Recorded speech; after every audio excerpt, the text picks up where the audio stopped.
Hi, I'm Hal Roberts. This is Bridge City News. Here's some of the top stories we've been following. The federal Conservatives blasted the Liberals on a recent report which says Canadians lost tens of thousands of jobs in June. The Alberta government had some good news for farmers with a $133 million investment into the expansion of the Chin Reservoir. And a number of suspects have been rounded up following the assassination of Haiti's president. We have the details. Your nation, your province, your southern Alberta. From the heart of Lethbridge, it's Bridge City News with Hal Roberts. Thanks so much for joining us. Federal Conservative MP Pierre Poilievre says the Liberal government is responsible for the loss of tens of thousands of full-time jobs across the country last month, a lot of them right here in Alberta. He says the loss is surprising as restrictions began to lift and many businesses reopened to customers after months of lockdowns. I'm here today to react to the shocking news that in June of this year, Canada actually lost 33,000 full-time jobs. This is a massive surprise. We thought that the economy was reopening. Provinces began opening up their restaurants and other retail outlets. The restrictions began to lift, and it was assumed that there would be a massive surge in job gains. But in fact, 33,000 Canadians lost their full-time jobs. And when it comes to overall employment, which includes part-time, the government fell 340,000 jobs short of its budget promise to regain all of the lost jobs from the pandemic. The province announced more support for Alberta seniors. Over the next 4 years, $400 million will be allocated to publicly funded continuing care beds. In total, more than 6,000 beds will be added or replaced to upgrade our province's publicly funded continuing care facilities. Health Minister Tyler Shandro says the operators and AHS will work together to ensure staffing needs are taken care of. HS has, I think, is it about a third of the, if you count by beds, not by facilities, but about a third of the facility-based continuing care system. And so AHS is a big part through their subsidiaries, the Capital Care and Care West, a big part of the system, as well as the independent operators. And so as we continue to see the increased demands, increased spaces throughout the province, whether it's through this one phase of the new ASLI 2.0, as it were, or through the coming phases as well, we're going to obviously continue to have the demand on the healthcare system for staff in the continuing care spaces. Officials say this year, 343 beds will be added to a number of cities, including Calgary, Edmonton, Medicine Hat, and Red Deer. This will be in addition to the 2,600 beds already added in 26 communities in 2020. When it comes to our healthcare sector, Finance Minister Travis Taves says our nurses are being paid just over 5% more than nurses in comparative provinces, and he says that needs to change as Alberta tries to get its financial house in order. I asked Lethbridge East MLA Nathan Neudorf about the timing of this announcement, especially since we're just coming out of a pandemic. I think we need to recognize how valuable they are and pay them accordingly. And there may be time in the future where we can balance the budget in that way. And we do have to always look at public sector wage negotiations. But I agree that this timing is poor, and I want to acknowledge and call our nurses what they are. Everyday heroes who go to work and do a lot to keep people safe, and that we've asked them to do more, and I think they should be compensated accordingly. Lethbridge East MLA Nathan Neudorf will also give his thoughts as to Premier Jason Kenney's recent cabinet shuffle that is coming up later in our show. Farmers across southern Alberta received some good news on Thursday. The Alberta government announced the expansion of the Chin Reservoir east of Lethbridge. As Carson Marzouk explains, this project was years in the making. For farmers and ranchers in southern Alberta, water and irrigation play a vital role in producing quality products. That's why the Alberta government, the Canada Infrastructure Bank, the Agriculture and Forestry Investment, and 3 irrigation districts are investing $133 million to expand the Chin Reservoir. Dryland canola in this part of the province this year especially would be about 10 bushels to the acre, where if it's on irrigated land, it would be about 60 to 70. So when you look at $16 an acre or $16 bushel canola, that's a huge economic benefit to the farmer as well as to Alberta's economy. The last irrigation project to happen in southern Alberta was over 35 years ago. St. Mary River, Taber, and Raymond irrigation districts are leading the way and will benefit 8 districts across southern Alberta by increasing the water storage capacity. Minister of Agriculture and Forestry says the project will attract value-added food processing companies to the province. This irrigation expansion actually act as a magnet for these food manufacturers, food processors to actually want to set up shop here in Alberta. So we're not actually shipping by train raw agricultural products, but refined retailed agricultural products when we manufacture it here and get all the job benefits from that. The project is slated to cost $815 million and will create roughly 7,000 construction jobs. Chair of the St. Mary River Irrigation District, George Lowhughes, says the added irrigation is a welcomed sight for farmers in the region. Irrigation, it just gives you security that you will get a crop, provided there's no hail. But other than that, you're going to get a crop. And for a farmer, that's just so very important. I mean, it costs a lot of money to invest in irrigation, but it gives you so much security. So that's why it's attractive for us. The completion of the whole project is anticipated to be in the spring of 2028. For Bridge City News, I'm Carson Marsouk. Pushing top speeds of over 100 kilometers an hour while sliding down a hill can be either a great rush or something you'll never want to do again. The Alberta Skeleton Association is sliding their way to the University of Lethbridge this weekend to recruit new members for their team. As Micah Quinn explains, organizers say they just want to show you the rush that only skeleton can provide. The Vice President of the Alberta Skeleton Association, Joe Cicchini, is hoping to introduce the sport of skeleton to more people on July 11th at the University of Lethbridge. We will be there and we'll do a little bit of testing, see how people are running and throwing a med ball and running a 30-meter sprint. And I'll also have my wheeled sled that's on a rail system so people can try what it's like to push a sled and see if it seems like something that is exciting for them. Cicchini competed in the 2018 Olympics in Pyeongchang, South Korea, and says he will be sharing his journey and knowledge of skeleton to newcomers. I'm now coaching at the grassroots and the Olympic level, both. So I have a lot I can share and hope I can share the passion that I have for this sport with people who might be interested in trying it out. The speeds there in Calgary when you're beginning is about 80 kilometers per hour. It's pretty exciting. It feels fast, but this track is designed for over 120. And so when you're in Whistler, at the bottom of the track, you can hit 100 kilometers as a newer person. But it's, again, designed for 140 plus. So. Come on, there we go. Almost. Cicchini says there aren't any athletes who are participating in skeleton for the Youth Olympic Games in 2024, and he's looking to change that. For Bridge City News, I'm Micah Quinn. Fans of all things nerdy will gather online for the Bunka Hashe Nerdy Christmas in July. The convention will feature anime, cosplay, and video games in a virtual artist alley and vendors room. The chairman of the Bunka Hashe Organizing Committee, Jonathan Nielsen, says the group has reached out to the artists and vendors to get them to participate online. And so the plan is that we're going to promote them through our social media leading up to the event.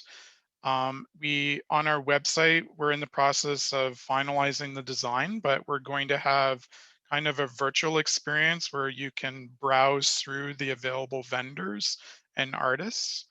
And then that will kind of go live shortly before the day of the event. And then also our plan is to keep it open for a week or two after the event. Nielsen says the group is looking for volunteers to help run the event on July the 24th. The greatest outdoor show on earth is back for the first time since the pandemic with a number of safety protocols in place. A spokesperson with North American Midway Entertainment says he's been doing midways for 40 years and wants to assure visitors that safety is a top priority at this year's Calgary Stampede.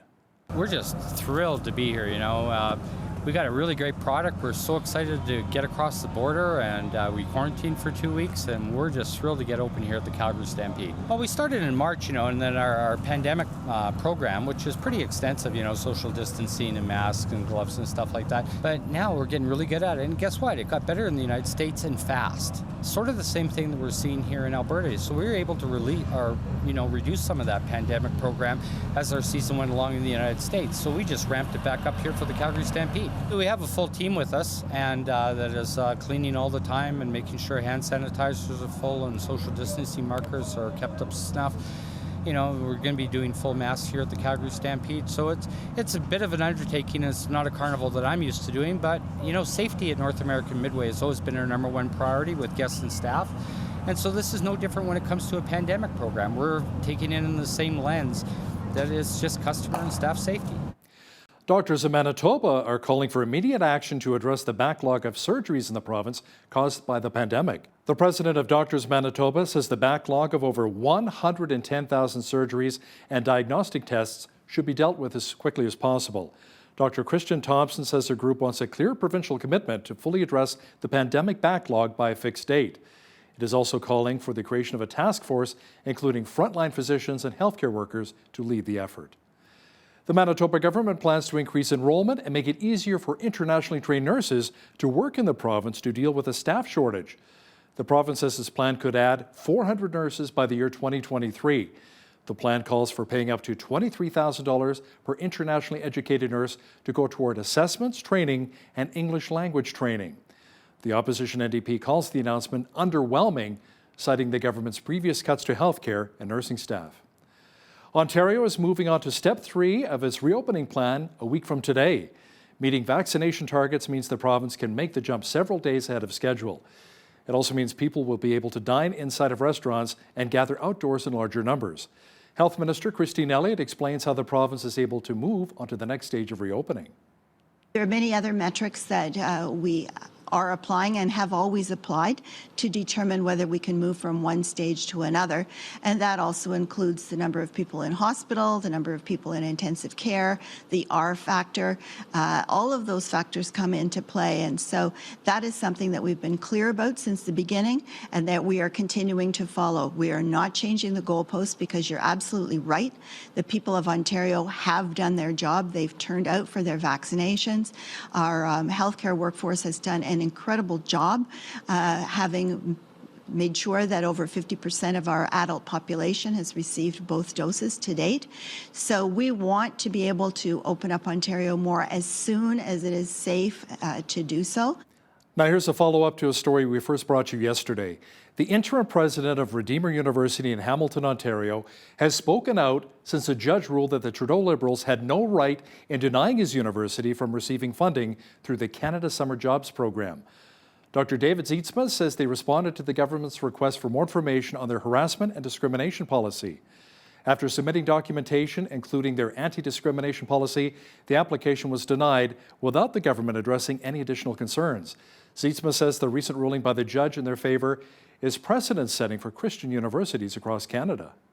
We hope that this ruling indicates that a diverse Canada includes diversity among post-secondary institutions. That as a faith-based institution, Redeemer University provides a valuable option to faith-based students, and that we're thankful that the court's ruling recognizes the idea that individuals and organizations can hold different, sincerely held beliefs in a flourishing, pluralistic society. In a rare decision, the judge also ordered the federal government to pay Redeemer University's full legal costs, which amounted to $102,000. Previously, the university had been participating in the Canada Summer Jobs Program since 2006 without incident. The Canada Border Services Agency says the amount of travelers trying to enter Canada has soared around 25% since Monday. Now, that is when quarantine rules were waived for fully vaccinated Canadians and permanent residents. Officials say about half of the people seeking entry into Canada since Monday were turned away. It was mainly because they were not fully vaccinated or had received a vaccine not cleared for use in Canada. 17 suspects have been detained so far in the stunning assassination of Haiti's president. Haitian authorities say 2 are believed to hold dual U.S. and Haitian citizenship, while 15 others are from Colombia. Authorities also believe that at least 6 are former members of the Colombian army. More suspects are still being sought. 4 other suspects died in a gun battle with police shortly after the assassination of the president. Haitian President Jovenel Moïse and his wife were gunned down at their home just outside of Port-au-Prince in a brazen attack on July the 7th. Moïse's wife Martine survived the attack. The death toll in the Florida condo collapse has risen to 78 after more victims were pulled from the rubble. Miami-Dade Mayor Daniela Levine called it staggering and heartbreaking. This recovery is moving forward with great urgency. We have now removed over 13 million pounds of concrete and debris. 60 trucks a day are working. We have now uncovered an additional 14 victims. This brings the total number of confirmed fatalities to 78. This is a staggering and heartbreaking number that affects all of us very, very deeply. Please, please continue to keep all of the families in your prayers and in your hearts. Meanwhile, a special memorial has been set up near the site of the tragic condo collapse in Surfside. I'm hoping that they have some closure as we continue to pray for them, and this is part of the closure experience that we're all expecting. I think we're lucky. I was walking in the weather last night, and this story is here, and I'm trying to bring it out. The victims, I think, they are in a better place. A huge amount of rainfall poured onto New York City Thursday, flooding roadways and at least one subway station as Tropical Storm Elsa moved up the East Coast. Winds from the storm reached 126 kilometers an hour. Officials say the storm is heading north to Atlantic Canada Friday night and into Saturday. Flash flood watches are in effect for more than 40 million people along the eastern seaboard of Canada and the United States. That is a lot of water. No rain here in southwestern Alberta. We've experienced a record number of very hot days across our region. And our poll question this week is, do you enjoy summer temperatures above 30 degrees? Quite a number of you logged onto our website and voted. 70% of you said no, 30 degrees is a little too hot. Be sure to visit our website, bridgecitynews.ca, again next week for our latest poll question. We had some beautiful summer weather once again here in Lethbridge. And if you like it hot, good news, this weekend will be even hotter. Complete weather details are coming up. It wasn't a bad day for a run around Henderson Lake or maybe a quick jaunt to the mountains. Tonight, however, there's a 30% chance of rain developing with a low near 12. Tomorrow, the clouds should clear out and we should see a high of 31. Sunday, the mercury will drop slightly to 28 under a mainly sunny sky. Monday and Tuesday, more beautiful days are on tap as we should get up to 27. Wednesday, we should see a high of 29 in southwestern Alberta, and Thursday even hotter, up to 33 degrees. Looking at the almanac, the average high for this time of year is 25 and an average low of 10. The highest temperature in this state was recorded in 1968 at 36 degrees, and the record low was a chilly 3 degrees in 1999. The sun rose at 5:35 and will set at 9:39. Looking at our national forecast for tomorrow now, it should be mainly sunny and 23 in Victoria, BC. Expect a few clouds and a high of 24 in Vancouver. Edmonton had another heat warning today. Tomorrow, chance of a thunderstorm developing with a high of 31. 31 degrees as well for Calgary tomorrow. Lots of sunshine and 29 is on tap for Regina. Blue sky and 32 degrees for Saskatoon. Winnipeg will be mainly sunny and 30. In the central part of the country, Toronto should have lots of sunshine at 25. 26 and sunny for Ottawa. Sunshine at 27 degrees for Montreal. In Atlantic Canada, Fredericton, New Brunswick had a rainfall warning today as Tropical Storm Elsa made her presence felt. Tomorrow, more showers developing in a high of 24. Rain as well in Halifax, Nova Scotia in a high of 20. Light showers in 18 for Charlottetown, PEI. And in St. John's, Newfoundland, expect showers and a high of 24 degrees. Today's weather is brought to you, rain or shine, by the Gym in the North. One big bank economist expects only modest growth in the second quarter in Canada. CIBC's Royce Mendez says following the recent June jobs report, he's looking for the overall pace of economic growth to accelerate in the third quarter, which we're now in. The report says 37,000 full-time jobs were lost in June, mostly here in Alberta, but overall the economy added 230,700 jobs as pandemic restrictions rolled back, with the gains concentrated in the youth category and high-touch service sectors like hospitality and retail. Canadian travel agents say their phones are buzzing with questions from clients about how their vaccination status will affect their travel plans. Travel industry professionals say some clients looking to book vacations have said they would be more comfortable at a resort or on a cruise if they knew fellow travelers were vaccinated. Some cruise lines require proof of COVID-19 vaccination from all passengers before sailing. One Royal Caribbean cruise ship will not allow non-vaccinated passengers into the spa or casino. Vaccinated and non-vaccinated travelers will also get separate dining times. Kansas City Southern says its shareholders will vote on a $33.6 billion U.S. takeover offer from CN Rail in a virtual meeting on August the 16th. The deal must still be approved by the holders of a majority of KCS outstanding voting shares, and the U.S. Surface Transportation Board must sanction a key voting trust CN wants to use in their takeover.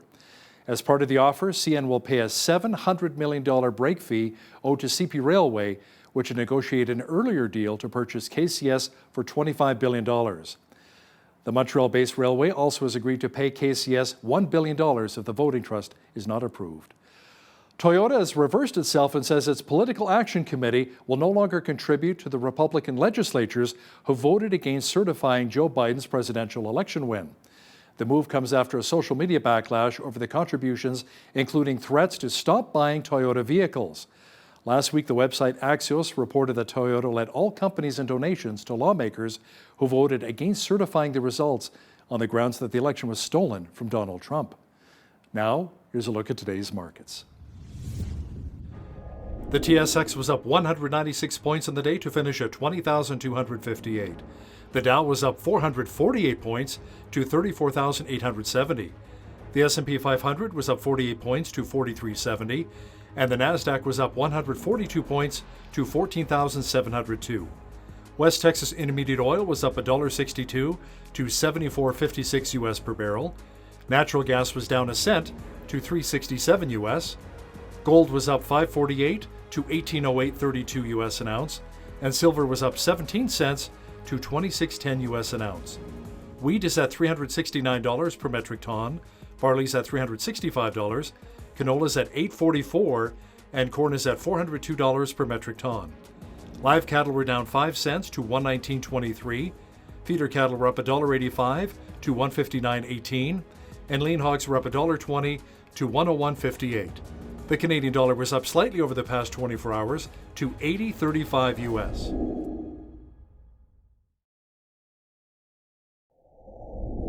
Recapping one of our top stories this hour, the province announced more support for Alberta seniors. Over the next 4 years, $400 million will be allocated to publicly funded continuing care beds. In total, more than 6,000 beds will be added or replaced to upgrade our province's publicly funded continuing care facilities. Officials say this year, 343 beds will be added to a number of cities, including Calgary, Edmonton, Medicine Hat, and Red Deer. This will be in addition to the 2,600 beds added in 26 communities in 2020. Many business owners have been quite thankful that Alberta is finally back and open for business. Coming up, a chat with Lethbridge East MLA Nathan Neudorf, who will discuss how Alberta's Open for Summer plan has been going. But first, here's a look at some of the events happening in and around your community. Here's your Bridge City News community calendar. The Lethbridge Senior Citizens Organization is urgently looking for volunteers to take part in their Drive Happiness program. This program is to help seniors in our community who are facing extreme loneliness due to lack of accessible transportation. Volunteers will drive clients to their medical appointments, pick up groceries, and take them to important life activities. If you're interested in this opportunity and for more information, call 403-332-4320 or email volunteer@volunteerlethbridge.com. For their 10th anniversary season, the Lethbridge Shakespeare Performance Society is presenting 3 showings of A Midsummer Night's Dream at Nikayuko Japanese Garden. Experience outdoor theater with the beautiful setting of Nikayuko as the stage. Performance dates are July 9th, 23rd, and August 13th. Gates open at 7 p.m. with the show beginning at 7:30. Tickets are $20 per person and must be purchased in advance. For more details and tickets, visit nikayuko.com. And that's your Bridge City News community calendar. Alberta's Open for Summer plan is in full swing, with most of the pandemic restrictions being lifted.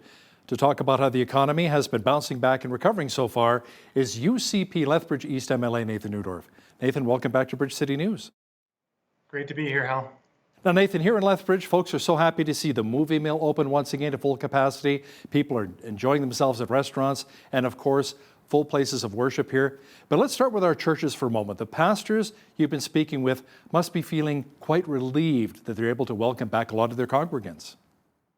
They absolutely are, Hal. It's been a long time and a lot of restrictions that are really hard and challenging for often small churches to meet.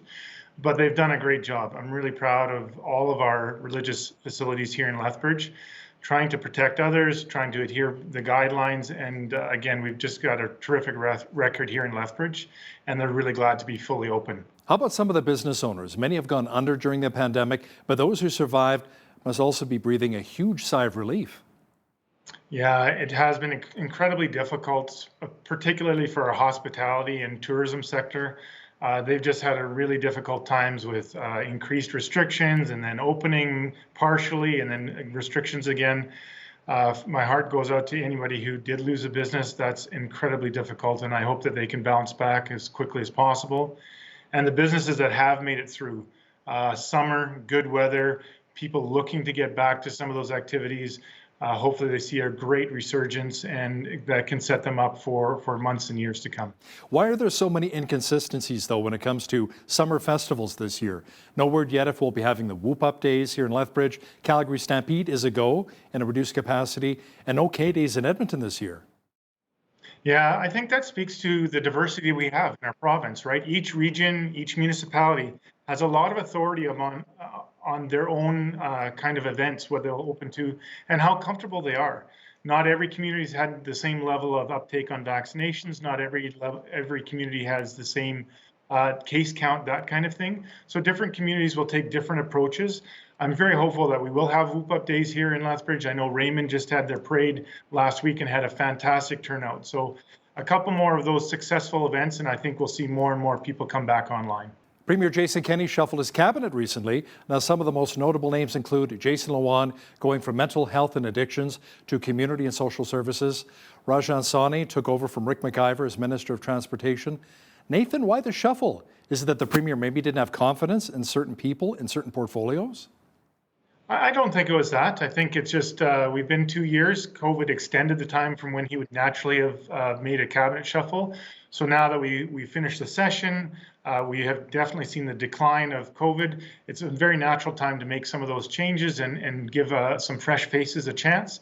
And I think we're hoping for a resurgence in our economic recovery, some new names, new faces, move things around a little bit and move forward. It could have been a lot more seats changed, but I think we've got some good additions there. Yeah, like Tyler Shandro kept his health portfolio, Devin Dreesh, the Ag Minister, and so forth. Travis Taves with the Finance Minister. How about Nathan Neudorf? Any chance you become a minister, maybe, in the next cabinet shuffle? Well, you never know what can happen. I'm very pleased at this point to be serving as caucus chair, elected by the rest of private members in caucus to represent them and help their voice to be heard by cabinet. So I do have a very unique and fulfilling role in that chair, and a lot of access to the Premier and Cabinet to make sure those voices get heard as well. I think it's a great balance to Cabinet. So while I would love to serve in Cabinet if that opportunity came my way, at least I have a role right now where I can really sink my teeth into, and again, help the private members get their voices and concerns heard, and again, build us together as a team.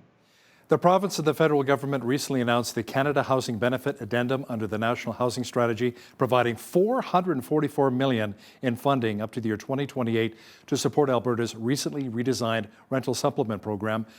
Lathan, what will that really look like for needy Alberta families? Well, I think there's some really great parts in that measure. There's access to temporary help for those who are really feeling the pinch right now, which is really good news because we've come through a long time where some of our people are really suffering. And there's also a part that is more maintained long-term supports where people can access those for a number of years. And that'll really help those people have some stability.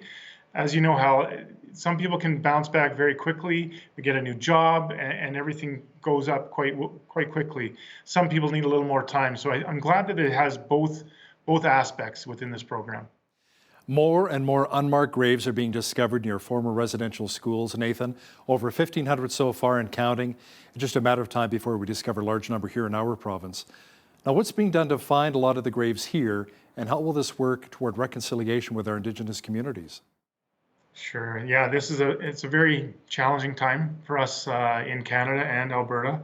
And our government has established the Alberta Residential Schools Community Research Grant. So I had to look at my notes there to make sure I got all those words right.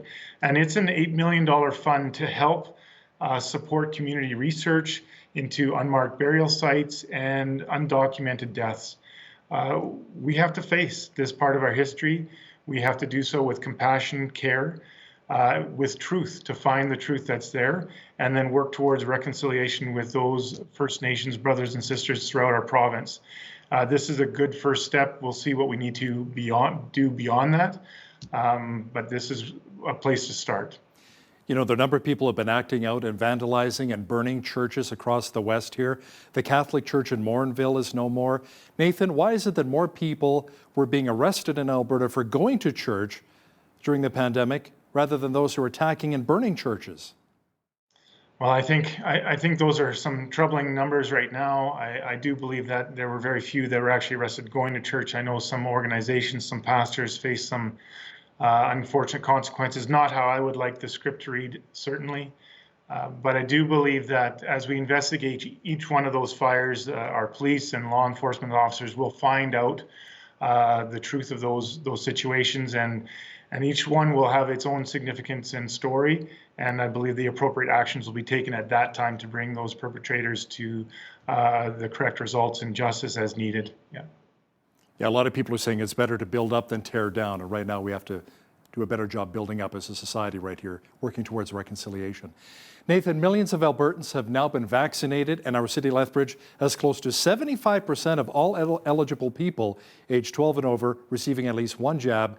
Now, for those who are still uncomfortable with receiving a COVID-19 vaccine, what would you like to say to them? Basically, I just want to reassure them, ask them to talk to their doctor, ask them to look at the facts, watch their friends who have received the vaccination.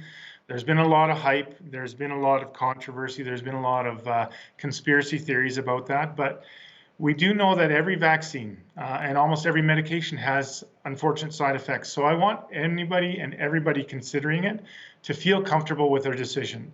They need to take the time that they've taken. We're very fortunate in Lethbridge that 75% of people have done so. That allows us to open much more readily. But I don't want anyone to feel coerced into taking that vaccine. I need people to feel comfortable that they have made the right decision for themselves in the right time. There are those who react adversely to different medications more readily than others. We need to give them the time to make that decision for themselves. Let me ask you something. Can I ask you a personal question? Have you been vaccinated? I have. I'm fortunate to be fully double vaccinated, have been for several weeks, and no side effects for me. I'm very thankful for that. And that was my decision, my choice, but I want to make sure everybody has the freedom to make that decision for themselves. You know, some people thought it was kind of odd that the Alberta government is hosting a lottery, giving away millions of dollars in cash and prizes. Some people kind of compare it to like a car manufacturer who offers cashback rebates for less popular models that they want to get off the lot. We're incentivizing Albertans with their own tax dollars. How do you respond? Well, I try to change the conversation a little bit by saying we're actually incentivizing people for their health and to save costs. You can imagine that with the numbers that we've seen in Alberta, for a patient that ends up in the ICU, I think an average cost for the duration of their stay is something like $26,000 per patient. Well, you multiply that by a couple thousand, well, that might be a bit high, by say a few hundred to 1,000 people who have been in ICU, that's a significant cost for the province. A small number, I think it's $3 million prizes for a vaccination lottery, will more than pay for itself in health savings and health cost savings over time. And again, I don't want anybody to take that as coercion, but it is an incentive to help people maybe make that decision to get vaccinated. Finance Minister Travis Taves recently announced that the province must rein in healthcare spending, citing that Alberta nurses are making 5.6% more than nurses in some other provinces. Alberta has got to get its spending under control, but cutting back on healthcare, especially right after a pandemic, not sure this is going to be very popular with many Albertans, Nathan. What do you think? I agree with you, Hal. I actually think that timing is everything. In so many areas of our life, we know that timing's everything, and this timing couldn't be more poor. I know that when we were elected, balancing the budget was a huge priority, and we do have to keep the importance of that forefront in our minds. But in my personal opinion, nurses, we've been using and asking them to do more and more all the time. We need nurses to man vaccination clinics. We need nurses to work overtime on evenings and weekends for those who are getting sick. Nurses as a whole probably have done more for our province than any other group. They haven't had a single day off. They haven't been able to close hospitals in any way, shape, or form. And in fact, I think we need more nurses to do more work. So while I understand maybe the basic need for a negotiation on a base pay, the incentives for nurses to work overtime, evenings, weekends, holidays, I think we need to recognize how valuable they are and pay them accordingly.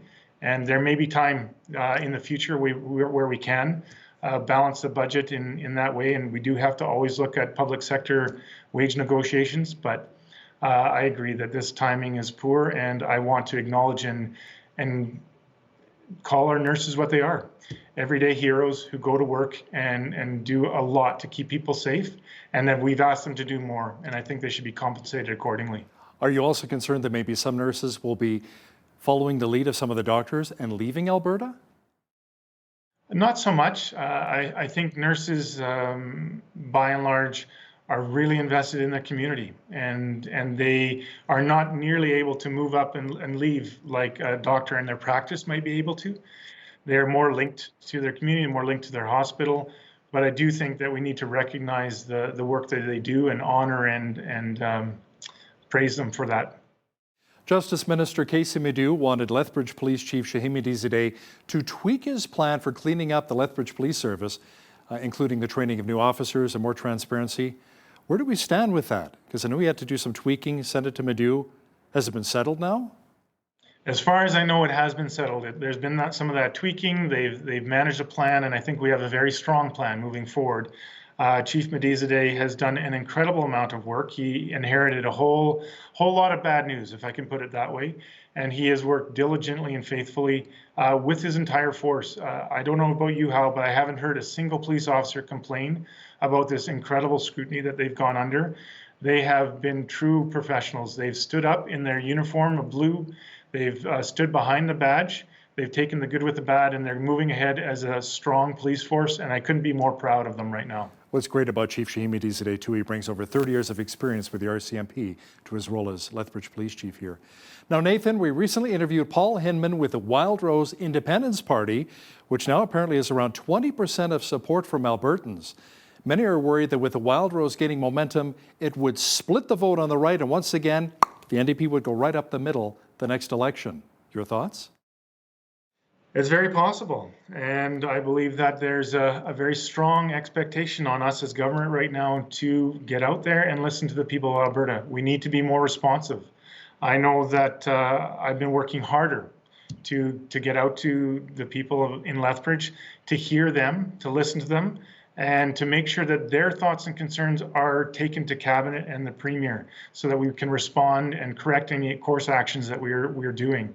So it's going to be a lot of work. I may not be the most prolific on my social media platform, but I can tell you I do everything possible to get out there and talk to the average, everyday, normal Albertan, the person working in Lethbridge that might not be seen by government in typical times, to hear them, to hear their stories, and make sure that their voices are heard. And I will continue to do that with all my effort, all my time, and all my dedication. You know, I think that's the key right now. You've got about 2 years to restore the confidence with Albertans before the next provincial election, because right now the UCP is polling quite low. So how do you restore that confidence? I mean, it's the door knocking, but what else can you do, really? It's really responding and hearing to what people are saying, right, Hal? That's a difference between hearing and listening, in my opinion, and we've got to do more. We have to get back to some of those foundational basics that we were elected on and make sure that we're truly responsive to people and their needs and making some effective change. Now, I believe that we've done that to some degree, and I'm very proud of some of the investments we've made in Southern Alberta in our agricultural sector. But I think we need to do more. And it's not just about spending money, but it's about doing the corrective action so people can get the lives and livelihoods back that they want to have and they expect to have here in our great province. Lethbridge East MLA Nathan Neudorf, thanks so much for your time today. Thanks, Hal. Appreciate it. Every so often, we hear one of these tragic stories of abandoned babies. Some of them are found alive and others aren't.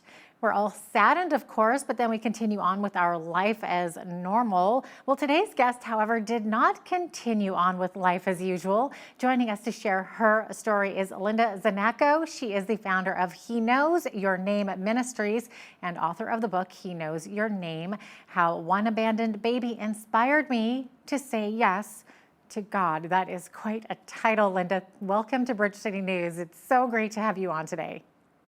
Thank you. It's really an honor to be with you today. Thank you for having me. Absolutely. So, Linda, you started a ministry called He Knows Your Name. So would you please share with us the circumstances of how that came about? Well, really, the circumstances of my life was as a stay-at-home mom. I was raising my kids, and some of them were starting to kind of be released into the world through either getting married or going to college or whatever. But my mom had just died in June. And in October of 2009, when I really was not looking for anything more to do, my life was full and I was really grieving. I heard a breaking news story about a baby found in a dumpster. And what really gripped me was that the news headline said, "Baby doe found in a dumpster wearing only a diaper." And when I heard that, that's what gripped me. I thought, my mind swirled with questions, but I knew instantly that it was an assignment that had my name on it because God instantly flipped it in my mind and in my heart. And all I could hear was, doe is not a name, and dumpster is not a grave, and a diaper is not burial clothing. And it took me back to my mother's funeral just the 6 months before, where we had given her nothing but honor and dignity. And I thought, my mother was a child of God and she deserved all that we gave her, all that we celebrated. And so does this baby. Wow, Linda, that's amazing. Now, in the years since you began this ministry, you've been to some unexpected places. So what exactly does your ministry do? So you had that on your heart, and then what did you do? What was the next step? Well, I called the coroner's office and I asked them, a few questions. What do we do in our city, in our county, in our state about this? And their answers just really opened up a whole new world to me of injustice. And that was that we don't have a plan, really. These babies are put in mass graves and they're never named and they're not celebrated. And so I knew that with every question I asked, more injustice was answered in that answers. And I thought, just put my name on the case. I really want to follow this case and make sure this baby is taken care of in death. And they were like, well, it could take a while, it's an investigation. And I was like, I don't care how long it takes. I have time and I'll just sit and wait for this baby. Like, I know this baby is on my heart and I am supposed to do something about this baby. And so I waited for 13 months, calling the coroner every Friday morning to just bother them and say, I'm really serious. I really want this baby. And in the waiting, which is so like God and so like kind of a pregnancy of expecting something, God really unfolded for me the vision of this ministry, gave me the name of it, and started showing me, like laying out the blueprint room by room of what it was I was going to be doing with him, because I don't have infant loss in my life. And I don't feel equipped or qualified to really speak to some of these issues and topics, but I really realized that it's God who equips and qualifies us and gives us the authority to do what he calls us to do. And so I just kept stepping into that, and that year formed the ministry of He Knows Your Name. Oh, wow. So what do you do for these babies? What's the process? Well, I now claim babies, that are left outside. I claim babies that are left at hospitals, which is really hard for people to comprehend. But there are babies, the law here in the States is that if a baby's born over 20 weeks, that baby must be released to a funeral home director and given a celebration of life with your funeral through a funeral director. And so those babies are also left at hospitals. People literally walk away and do not come back for their babies. And then there's babies left at the coroner's office, much like baby Nicholas was, where there was a criminal investigation and no one came back after all that time. And so I, by law, can claim those babies. And I have claimed 30 babies in 11 years and celebrated their life and officiated their funerals and resourced everything I've needed to give them what I think they deserve. That is beautiful. And how many years has it been now since you began this 11. ministry? Well, 11 I'm almost going on years. 12. Okay, Yeah. going on 12 years. That is just amazing and so sad too, but just What an amazing thing you are doing for these little souls, you know? So now your ministry has taken you to some unexpected places. Can you tell us about some of those experiences? Well, yeah, I mean, it started with taking care of babies, and it's developed into ministries of supporting hospital bereavement care and coming alongside families of infant loss that way, and providing just needs all different kinds of resources for families, and partnering and collaborating with ministries to do that. Also, collaborating with ministries like Safe Haven Baby Box to lean into them and give them some of my stories of babies that have actually been abandoned, so that we don't just talk about the solution to the problem, we actually show the problem, and then the solution makes more sense. And so that's my collaborative relationship with Safe Haven Baby Boxes. But I also have helped to provide headstones for families that want closure at the grave. Maybe they've been able to pay for a funeral through family and community pitching in, but they've not been able to get a headstone. So I've provided about 125 headstones, maybe in about 8 or 10 different states in the country, which is also Wow. a really beautiful place. I mean, and I go to them and make sure that they're all dedicated and blessed. Yeah. Now, you mentioned Safe Haven Baby Box. That program is significant. That's a significant partnership of yours. So can you explain what that program does and how you work with them? Sure. So in December 28th, 2014, there was a baby left at a park here in Indianapolis. And the baby was found by a hiker early in the morning. And of course, we know that no baby could ever survive outside on a freezing cold night. There were tire tracks close to where the baby was found, which kind of suggests that maybe the mother had a car. And we did have the safe haven law at the time, which in Indiana allows a family to safely surrender their baby to a first responder within 30 days. And there was a fire station just 2 miles away from where that baby was found. So she was wrapped in a blue sweatshirt that said Vincennes University Aviation Department. And when I saw that on the news, I knew I would name her Amelia. And Amelia means defender. And I felt like she was going to defend by legacy the safe haven law. And at her funeral, I met Monica Kelsey, who's the founder of the Safe Haven Baby Box. And the moment I met her, and she saw what I was doing by giving this baby a celebration of life and naming her and claiming her, giving her, like letting the community all come to her funeral. There was standing room only in that chapel. And Monica shared her story with me and said, I need you to come to the Senate and the House of Representatives and give testimony to this baby's life so that these people see that this is not just a number. We're not talking about just random abandonments that we can't relate to. We need to bring the human element to this problem. And that's what I did with baby Amelia. And so her footprint is on the Safe Haven Baby Box. And that's how Monica and I collaborate with this ministry. You are going to make me cry, I swear. So the baby box, I believe I went online and I looked at some of them. It's a little box, isn't it? Like literally. It really is a little bassinet, like a lucite little bassinet that you would see in a maternity ward, but it's sitting inside a window, basically, like you don't open the door on the outside of a fire station or hospital, and inside is a climate controlled, weight controlled, silent alarm little box that the baby gets put in. And those boxes offer an anonymous safe surrender. And once the mom closes that door, it locks from the outside. She cannot retrieve her baby. The baby can only be retrieved from inside by a first responder. And we have had in the States, we have had 11 babies safely and anonymously surrendered. Each of them have received medical care in under 2 minutes. And each of them has been adopted in under 30 days. And I've met many of them, and they are healthy, thriving babies and loving families. And it's just the most touching, beautiful solution to the crisis of at-risk moms. Because these moms are probably really terrified, right? Because they don't want to be seen necessarily. And I can't even imagine what they are going through as well. But what a fantastic solution, Absolutely. Exactly. I mean, I don't pretend to know their circumstances. People want to kind of say, well, how could they do this or how could whatever? And I'm like, it doesn't matter to me. I don't need to understand them. I just know they're in crisis. And I'm thankful I'm not in their shoes. But these are women that might have immigration issues. It's, with sex trafficking and the drug issues, and just life is hard. And when women are under-resourced, they make really desperate choices out of fear. And we want to offer them a really safe surrender that helps take care of them and helps take care of their baby.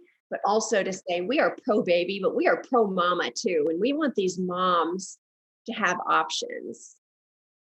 Now, Linda, in 2020, which was just recently, something very unexpected happened in you and your husband's life. Can you share about that, please? Yeah, so Steve and I have 4 biological children. They're all adults now. 3 are married, and we have 3 grandchildren. And in this year of turning 60 years old, the last thing I ever thought I would do is adopt a baby. But this last year, I got a call from an adoption attorney friend of mine who was working with a mother who was homeless and addicted and really in crisis at a hospital downtown. And she just delivered a baby, emergency. And she said, I want this baby adopted. Well, whether she realized it or not doesn't matter. The baby was flown to our children's hospital and was immediately given critical care and was put in the NICU. And this adoption attorney tried to find an adoptive family for days and days and days that week, and couldn't find anyone to take care of a critically ill baby. And so he called me and asked me to meet with him downtown at the hospital. And I went down and I was like, yes, of course I'll take care of this baby when she passes. I mean, that's what I do. I help take care of babies when they have the need in death. And he said, no, you don't understand. I'm asking you to take care of this baby in life and be her guardian. We need to get a judge to sign this today by 4:00 because there's medical decisions that need to be made. And Wow. I mean, my head was spinning and Goodness. I just could not even grasp, and I said, yes, I'll help take care of her. After talking to the whole medical team, it became very clear that they were all recommending that she be taken off life support. And so I had, after hours of talking to them, I said, that's what I will do. I just am not ready to do it today. So I headed home, and as I was pulling out of the parking garage, I was sobbing, and my husband called and was like, hey, what's for dinner tonight? And I was like, I can't even breathe. I can't even talk. There's a baby, in the NICU here, and I'm coming back tomorrow to take her off life support. And the long pause and silence on the phone, he just said, you will not do that alone. I'm coming with you.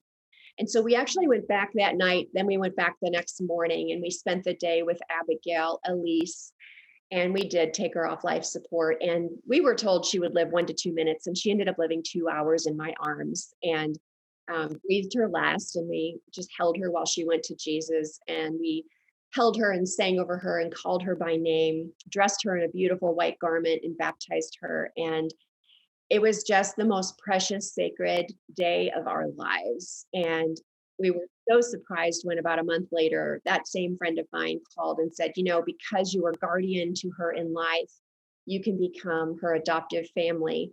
And so we did that, and a judge granted us life adoption with her. And so her birth certificate and death certificate have our name on it. So we had our children give her middle name, and we named her Abigail Elise, and her headstone has our name on it. And it's in Babyland here with all 20 other babies that I've claimed in death. And it's just, she has just changed our lives. And I just never, ever thought we would do such a thing, or that the opportunity would need to be taken care of in such remarkable circumstances. That's unbelievable. We are running out of time quickly, Linda, but real quick, what advice do you have for any viewers who might be considering adoption? Oh, I would say go for it. Call an adoption attorney, call your friends who have adopted, make sure you're educated, and go to community things and really read books. But just get going on. Don't just sit in your house on your couch and talk about it. Get active in pursuing it, because I think you get a lot of your answers to your questions through other people and through attorneys and through going to groups and talking about it. And really adopting through the foster care system is an excellent way. It's so much more cost effective, and there are so many children in the foster care system that need families. So if someone's interested, I say, please go do it.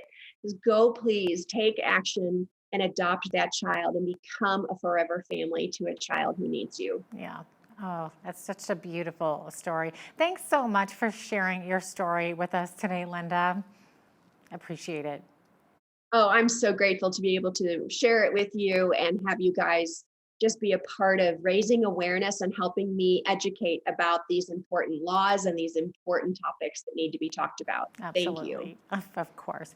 Linda Zanacco is the author of the book, He Knows Your Name, available at heknowsyourname.org. I'm Jeanette Roche on behalf of all of us here at Bridge City News. Thanks for watching.